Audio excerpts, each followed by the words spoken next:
നമസ്കാരം. കേരള നിയമസഭയുടെ സ്പീക്കർ തിരുവഞ്ചൂർ രാധാകൃഷ്ണൻ ഒരു മിന്നും താരം തന്നെയാണ്. അസാമാന്യ മെയ്വഴക്കം കണ്ട് ലോക്സഭാ സ്പീക്കർ പോലും ഇപ്പോൾ തിരുവഞ്ചൂരിൻ്റെ ഫാനായി മാറി സഭാ നടപടികൾ നിയന്ത്രിക്കുന്നതിലുള്ള ആ സഭാനാഥൻ്റെ കഴിവ് കണ്ട്. നിയമസഭയുടെ സ്വത്തുവകകൾ സംരക്ഷിക്കുന്നതിലും ഇതേ തിരുവഞ്ചൂർ ഒട്ടും അല്ലെന്ന് ഇതാ തെളിയിച്ചിരിക്കുന്നു. കല്ലിൽ പിളർക്കുന്ന ഉത്തരവാണ് തിരുവഞ്ചൂർ ഇട്ടുകൊണ്ടിരിക്കുന്നത്. അത് കേട്ട നിയമസഭയിലെ മുതിർന്ന ജീവനക്കാരുടെ മനസ്സിൽ വന്ന മുഖം മുൻ സ്പീക്കർ വക്കം പുരുഷോത്തമൻ്റേതായിരുന്നു. ഇരട്ട ചങ്കുളോർക്ക് മാത്രമേ അന്ന് സഭാ വളപ്പിൽ വക്കം പുരുഷോത്തമന് മുന്നിൽ ചെന്ന് ചാടാൻ ധൈര്യമുണ്ടായിരുന്നുള്ളൂ. മറ്റുള്ളവരെല്ലാം എന്തിന് മാധ്യമപ്രവർത്തകർ പോലും വക്കത്തിന് മുന്നിൽ നിന്നും വാലും ചുരുട്ടി ഓടി ഒളിക്കുമായിരുന്നു. ഇപ്പോഴത്തെ ആ സ്ഥാനത്തേക്ക് സ്വയം ഉയർന്നിരിക്കുകയാണ് തിരുവഞ്ചൂർ രാധാകൃഷ്ണൻ. പക്ഷേ ഇവിടെ പിണറായി വിജയൻ മനസ്സിൽ കണ്ടപ്പോൾ തിരുവഞ്ചൂർ അത് മരത്തിൽ കണ്ടു. ഒരു ശാന്തമായിരിക്കൂ. ഇവിടെ നടന്ന 3 ദിവസത്തെ ചർച്ചയ്ക്ക് ശേഷം മുഖ്യമന്ത്രി ഈ ഗവൺമെന്റ് നയം എന്താണ് എന്ന് പ്രഖ്യാപിക്കുകയാണ്. ആ നയത്തോട് വിയോജിപ്പ് കാണും, ഇല്ലെന്ന് ഞാൻ പറയുന്നില്ല. പക്ഷേ അത് അദ്ദേഹത്തിന്റെ പ്രസംഗം കംപ്ലീറ്റ് ചെയ്യാൻ അനുവദിച്ചിട്ടല്ലേ? ഒരു ബഹുമാനപ്പെട്ട മുഖ്യമന്ത്രി പ്രതിപക്ഷത്തെ നേരിടേണ്ടത് ഇങ്ങനെയല്ലോ.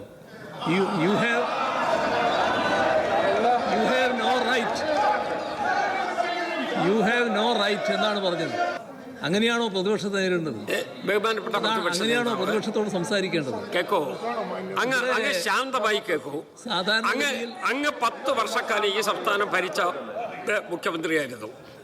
അങ്ങയുടെ ഗവൺമെന്റ് നയം അവസാനമായി പറയാനുള്ള അധികാരം അങ്ങേക്ക് തന്നെയായിരുന്നു. അതുപോലെ തന്നെ ഈ ഗവൺമെന്റിന്റെ നയം എന്താണ് എന്ന് ഈ സഭയെ അറിയിക്കേണ്ടത് മുഖ്യമന്ത്രിയാണ്. അപ്പൊ ദയവായിട്ട് അങ്ങ് ഇതിനോട് സഹകരിക്കും. ഊരാളുങ്കൽ കോപ്പറേറ്റീവ് സൊസൈറ്റി എന്ന CPMന്റെ കറവ പശുവിനെ നിയമസഭയിൽ നിന്നും ഇതാ സ്പീക്കർ ചവിട്ടി പുറത്താക്കി. എന്നിട്ടും ഈ മുസ്ലിം ലീഗിൻ്റെ മന്ത്രി PK ബഷീർ ജയിച്ചു വരും മുമ്പ് പറഞ്ഞിരുന്നത് അതുപോലൊക്കെ തന്നെയാണ് ഇപ്പോഴും സഭയ്ക്കുള്ളിലും പുറത്തൊക്കെ ചെയ്തു കാട്ടുന്നത്. PK ബഷീർ ഇപ്പോഴും ഊരാളുങ്കൽ ദൈവത്തെ പോലെ കാണുകയാണോ, അതോ ഉദ്ദിഷ്ട കാര്യത്തിന് ഉപകാരസ്മരണയാണോ, അതോ CPM പ്രേമം PK ബഷീറിൻ്റെ തലയിൽ നിന്നും ഇപ്പോഴും കെട്ടുവിട്ടിറങ്ങിയില്ലേ? നിയമസഭയ്ക്കുള്ളിൽ ഊരാളുങ്കൽ കോപ്പറേറ്റീവ് സൊസൈറ്റിക്ക് നൽകി വന്ന സേവനങ്ങളെല്ലാം, സഹായങ്ങളെല്ലാം ഒരൊറ്റ ഉത്തരവോടെ സ്പീക്കർ എടുത്തങ്ങ് പുറത്തേക്ക് കളഞ്ഞു. കോടികളുടെ കരാറായിരുന്നു ഒരു കണക്കും വഴക്കവുമില്ലാതെ കഴിഞ്ഞ പിണറായി സർക്കാരിൻ്റെ കാലത്ത് സഭാനാഥനായിരുന്ന AN ഷംസീർ എന്ന സ്പീക്കർ ഊരാളുങ്കലിനെ ഏൽപ്പിച്ചിരുന്നത്. സഭയിലെ ശങ്കരനാരായണൻ തമ്പി സ്മാരക ഹാളിൻ്റെ പരിപാലനം പോലും ഇപ്പോഴിതാ എടുത്തങ്ങ് മാറ്റി. ഊരാളുങ്കലിന് നൽകിയ വഴിവിട്ട കരാർ പരിഗണനയിൽ കഴിഞ്ഞ പ്രതിപക്ഷം കടുത്ത വിമർശനങ്ങൾ ഉയർത്തി മുന്നോട്ട് പോയിരുന്നു. ഓർക്കണം, ദിവസങ്ങൾക്ക് മുമ്പാണ് UDF സർക്കാരിലെ ഇതേ പൊതുമരാമത്ത് മന്ത്രി ഊരാളുങ്കലിനെ തഴുകി വേദനിപ്പിക്കാതെ വളരെ തണുത്തൊരു നിലപാടെടുത്തത്. ഇപ്പോഴതാ അതൊക്കെ എടുത്തു കളഞ്ഞ് സ്പീക്കർ നടപടി തുടങ്ങിക്കഴിഞ്ഞു. നിയമസഭയുമായി ബന്ധപ്പെട്ട് ഇനി 1 രൂപ പോലും ഊരാളുങ്കലിന് തൻ്റെ അനുമതിയില്ലാതെ നൽകരുതെന്നാണ് സ്പീക്കർ നിയമസഭ സെക്രട്ടേറിയറ്റിനോട് ഉത്തരവിട്ടിരിക്കുന്നത്. ശങ്കരനാരായണൻ തമ്പി ഹാളിൽ വർഷത്തിൽ 10 ദിവസത്തിൽ മാത്രമേ ആ ഹാൾ ഉപയോഗിക്കുന്നുള്ളൂ. ഈ ഡൈനിങ് ഹാൾ 7.5 കോടി രൂപ മുടക്കി നവീകരിക്കുന്ന കരാറാണ് LDF സർക്കാരിൻ്റെ ആവശ്യപ്രകാരം സ്പീക്കർ AN ഷംസീർ ഊരാളുങ്കൽ നൽകിയത്. അന്ന് ആ ധൂർത്തിന് അനുമതി നൽകിയത് സ്പീക്കർ ഷംസീർ വഴിവിട്ട് തന്നെയാണെന്ന് വ്യക്തം. ഈ ഡൈനിങ് ഹാളിൽ ഒരു AC സ്ഥാപിക്കാൻ 35 ലക്ഷം രൂപയാണ് അനുവദിച്ചത്. അതും ക്രമം തെറ്റിയെന്ന് ഇപ്പോൾ കണ്ടെത്തിയിരിക്കുന്നു. അങ്ങനെ സ്പീക്കർ ഇതാ നിർദ്ദേശം നൽകിയിരിക്കുന്നു, ശങ്കരനാരായണൻ തമ്പി ഹാളിൽ ഇനി PWDയുടെ പരിപാലനം മാത്രം മതിയെന്ന്. അടുത്തത് നിയമസഭയിലെ ഡാറ്റാ സെൻറ്റർ.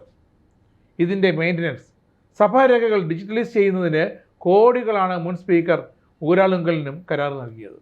ഇപ്പോഴിതാ അതും റദ്ദാക്കി പൊതുമേഖലാ സ്ഥാനമായ കെൽട്രോണിനെ സ്പീക്കർ ആ ചുമതല ഏൽപ്പിച്ചു കഴിഞ്ഞു.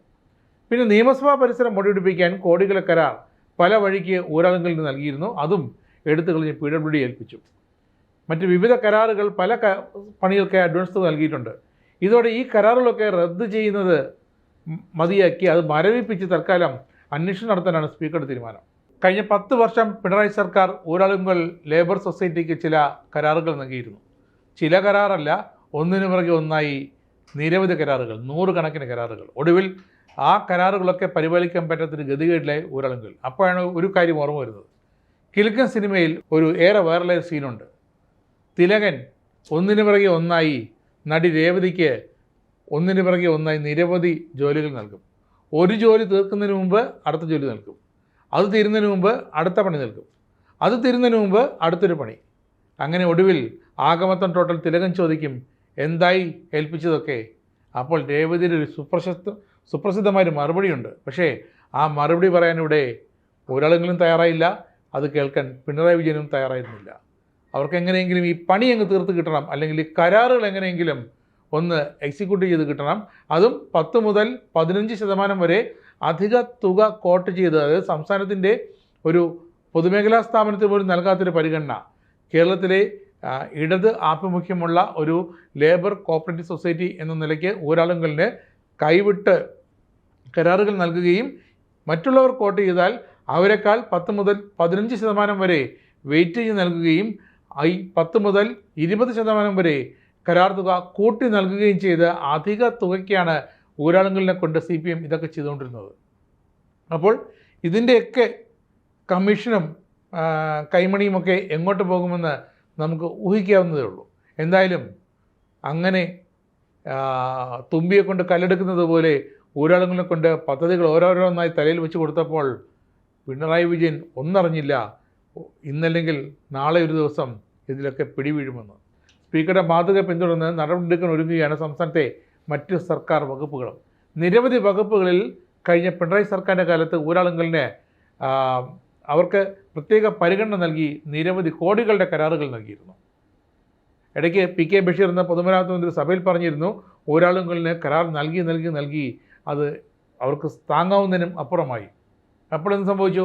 ഊരാളുങ്കലിന് കൃത്യസമയത്ത് ഒരു ജോലി പോലും ചെയ്തു തീർക്കാൻ പറ്റാത്ത അവസ്ഥയായി.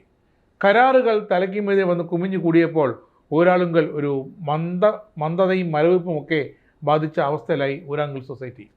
അതുകൊണ്ട് തന്നെ ഇനി എന്ത് ചെയ്യണമെന്ന് ആലോചിക്കുമെന്നാണ് PK ബഷീർ പറഞ്ഞത്. പക്ഷേ PK ബഷീർ എന്ന മുസ്ലിം ലീഗിൻ്റെ പൊതുമരാമത്ത് മന്ത്രി ആലോചിച്ചു കൊണ്ടേയിരുന്നപ്പോൾ നമ്മുടെ സ്പീക്കർ അത് നടപ്പാക്കി കഴിഞ്ഞു. ഊരാളുങ്കലിന് ഒരൊറ്റ കരാർ പോലും ഇനി നൽകുകയുമില്ല. നിലവിൽ നൽകിയിരുന്ന അഡ്വാൻസ് തുക തിരിച്ചു പിടിക്കുന്ന അടക്കമുള്ള നടപടികൾ കൈക്കൊള്ളും. അതുപോലെ തന്നെ ഊരാളുങ്കലിന് വഴിവിട്ട് എത്ര കോടി രൂപയുടെ കരാർ താൻ നാഥനായ നിയമസഭയുടെ വളപ്പിനുള്ളിൽ നൽകിയിട്ടുണ്ടെന്ന് കണ്ടെത്താൻ സ്പീക്കർ സഭാ സെക്രട്ടേറിയറ്റിനോട് ആവശ്യപ്പെട്ടിരിക്കുകയാണ്. അങ്ങനെ പിണറായി വിജയൻ്റെ ഇരട്ടച്ചങ്ങിൻ്റെ കരുത്തായിരുന്ന ഊർജമായിരുന്ന ഊരാളുങ്കൽ സൊസൈറ്റി എടുത്ത് പുറത്തേക്ക് കളഞ്ഞിരിക്കുകയാണ് ആദ്യ പടിയുന്ന നിലയിൽ സ്പീക്കർ തിരുവഞ്ചൂർ രാധാകൃഷ്ണൻ. ഇനി അങ്ങോട്ട് മറ്റ് പല വകുപ്പുകളിലും ഇതേ നടപടി അതത് വകുപ്പ് മന്ത്രിമാർ കൈക്കൊള്ളുമെന്നാണ് കരുതുന്നത്. കാരണം സ്പീക്കർ കൈക്കൊണ്ട ആ നടപടി അതൊരു കീഴ്വഴക്കമാകും.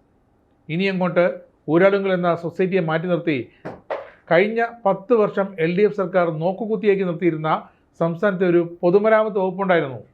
പ്രത്യേകിച്ചും പിണറായിയുടെ മരുമകൻ മുഹമ്മദ് റിയാസാണ് ആ വകുപ്പ് കൈകാര്യം ചെയ്യുന്നത്. അതുകൊണ്ട് തന്നെ ആ വകുപ്പിൽ എന്ത് നടക്കുന്നെന്ന് ആർക്കും ഒന്നും അറിയാത്ത അത്ര രഹസ്യ ഇടപാടുകളാണ് നടന്നുകൊണ്ടിരുന്നത്. ഇനി അത് നടക്കില്ല. എന്തായാലും PWD ജീവനക്കാർ, ജോലിക്കാർ, സാങ്കേതിക വിദഗ്ധർ, എഞ്ചിനീയർമാർ അവർ ഇനി പണിയെടുത്തേ പറ്റൂ എന്ന കർശന നിർദ്ദേശമാണ് ഇപ്പോൾ സ്പീക്കർ നൽകിയിരിക്കുന്നത്. പൊതുമരാമത്ത് മന്ത്രി PK ബഷീർ ഓർക്കണം, ഉത്തരവ് നൽകിയിരിക്കുന്നത് സ്പീക്കർ തിരുവഞ്ചൂർ രാധാകൃഷ്ണനാണ്, അല്ലാതെ AN ഷംസീർ അല്ല. പഴയ ലീഗ് ബന്ധമോ പഴയ സമുദായ ബന്ധമോ സമസ്ത ബന്ധമോ ഒന്നും പറഞ്ഞുകൊണ്ട് PK ബഷീർ AN ഷംസീറിനെ പോലെ ഊരാളുങ്കലിന് വേണ്ടി മുട്ടുകുത്തി നിന്നാൽ എടുത്ത് പുറത്തു കളയുമെന്ന അടുത്ത ഉത്തരവ് വരുന്നത് സ്പീക്കറിൻ്റെ ഭാഗത്തു നിന്ന് തന്നെയായിരിക്കും. അത് ഓർമ്മ.